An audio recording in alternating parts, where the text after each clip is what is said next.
What if you could combine the durability of a permanent dock with the flexibility of a floating dock?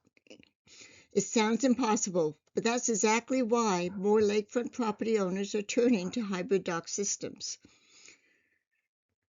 This video will tell you what hybrid docks are, how they work, and why they're becoming increasingly popular, and whether they're the right choice for your waterfront. This is PJ from Pennyville Docks.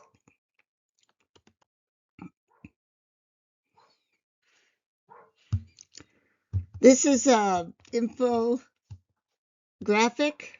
dock comparison at a glance, comparing fixed docks, floating docks, and hybrid docks. Their similarities and their differences.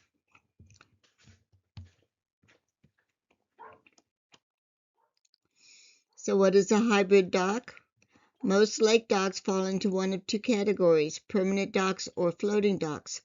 Permanent docks or fixed docks are supported by post pilings or cribs attached to the lake bed. Floating docks ride on pontoons or flotation systems that move with changing water levels. A hybrid dock combines the advantages of both.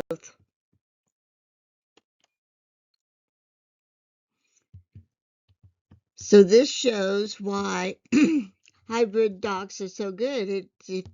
For if you have fluctuating water, this shows where the water level is really low, normal, and then the one on the right shows higher than normal water levels.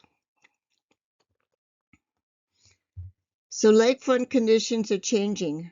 Many regions experience fluctuating water levels throughout the year. Traditional fixed docks can become unusable when water levels rise or fall dramatically. Floating docks solve that problem, but may feel less stable underfoot. Hybrid systems address both concerns. Benefits often include greater stability near shore, adaptability to changing water levels, reduced stress on dock components, improved accessibility, and enhanced long-term performance. So for many property owners, hybrid docks offer a practical solution to increasingly unpredictable conditions. No dock system is perfect. The right choice depends on your lake, shoreline conditions, and long-term goals. So this is pros and cons. Advantages is that it handles water level fluctuations, provides excellent stability, can reduce maintenance in some environments, offers flexible design options, and works well in many lake conditions. Potential drawbacks is it's a higher initial cost, more complex engineering, additional connection components like the gangway, and may require professional installation and periodic inspection of transition hardware. You don't want your metal parts corroding at all or getting loose.